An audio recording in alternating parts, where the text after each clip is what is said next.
my name is Barbs.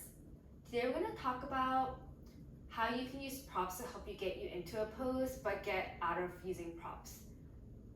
I feel like props are great for a couple of reasons. One is it helps you get into the pose without getting the complete mobility, so you can feel what the pose is supposed to feel like.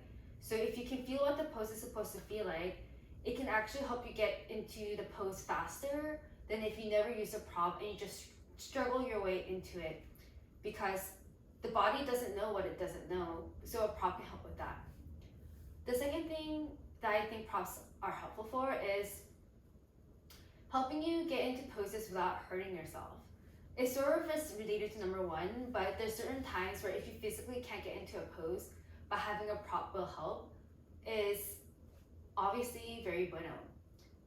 What props are not supposed to be, in my opinion, is something that you rely on forever, because for yoga, or at least in my opinion, it's a journey about the self, physically and mentally. So one day you would hope to not use as many props or modifications when you do yoga.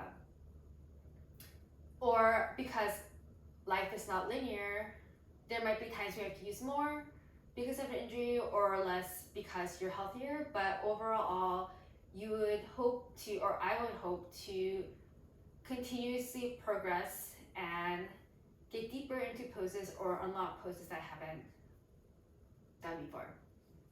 So how I go about thinking about props is figuring out what they're supposed to be. If you think of them as an extension of your body, I try to hone down on what is supposed to be helping me with.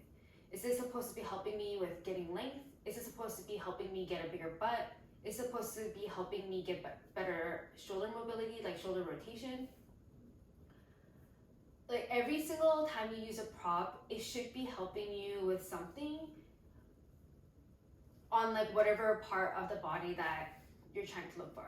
So for example, one common way of using props that I feel like everyone should use a prop for if they can't do it is reclined heels pose. So after you sit on your shins, you spin your heels out so your butt touches the ground. If your butt doesn't touch the ground, basically you can get into an injury because you're putting all the strain and tension on your knees, and your knees are not a muscle, so it's not really going to be very easy to heal. If it can heal, like sometimes you might actually just need a replacement, which is very, very not bueno.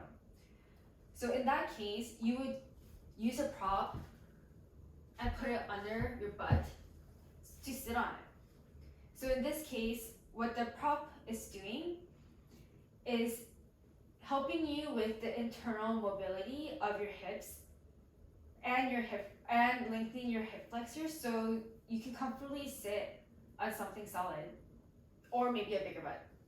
If you had a really big butt, then it would definitely touch the ground.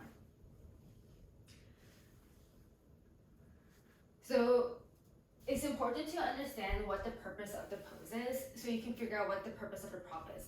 Another common example of where I really encourage props is for triangle.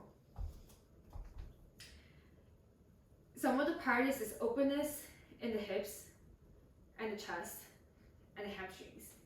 So if I'm down here, that's totally fine. But if I'm struggling to get on the ground and the rounding, I'm losing the openness of my chest and the openness of my hips. I'm probably only straining my hamstrings, which is, I guess, some benefit, but not really.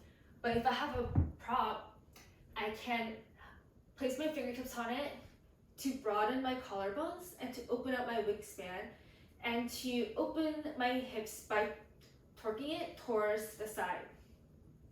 So if I build enough muscle memory and strength here, then I can potentially lower it, then even get rid of it at a certain point. This also goes for half moon. So in this case, the prop is used for your hamstring flexibility. If your hamstring were flexible enough, then you wouldn't have to round to get your fingertips to touch the ground.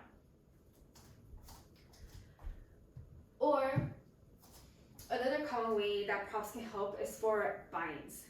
A lot of the times when you bind in any way, gomakasana or like under your leg or whatever, you are lacking shoulder abduction or internal rotation. And there's no physical way to get into a bind if you can't get into it. Unless, like, even if you get the Chinese surgery to like lengthen your legs, lengthen your arms and your legs, probably won't happen or it might not be worth it. So in those cases, if you don't want to take a modification, using a prop is always helpful. So you can one day work your way and getting into the bind without using a prop. I honestly think props are wonderful as long as they're not used as a handicap, which they definitely can, especially if you're a little bit more on the lazier side like me, or you just love potatoing and like love yin like me. Then honestly you can hoard all the props you want, but you won't really you won't really progress as much in your practice if you use them very intentionally with a future without using props, because they all, as I said, serve a purpose. So for your specific body and knee, if you can figure out what that purpose is, that's very important. To summarize, 1, in the pose that you're using the prop for, figure out what the priorities of the pose is supposed to be. 2, depending on where you use your prop, what it's serving you is going to be slightly different. So figure out what the prop's purpose is supposed to be, like lengthening, rotation, mix of both. Like, what is it lengthening? How is it lengthening? Like, is it preventing an injury? What type of injury is it going to prevent? Why would I get into that injury if I didn't use a prop?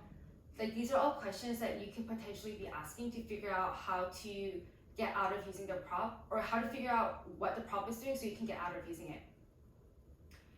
And 3, once you figure that out and you slowly work on the muscle memory, you can work on other poses, or you can work on drills to help you get the missing mobility piece that you need in order to get rid of the prop. Sometimes, especially in like US classes where they don't really hold poses for that deep, I know it can be sort of a challenge, but you can always practice at home or find instructors that hold poses for multiple breaths, so you can use a prop and get the advantage of it, compared to like super power courses where literally 1 breath, 1 movement, you might not even get into the pose, stuff like that. So that's it. Thank you for watching.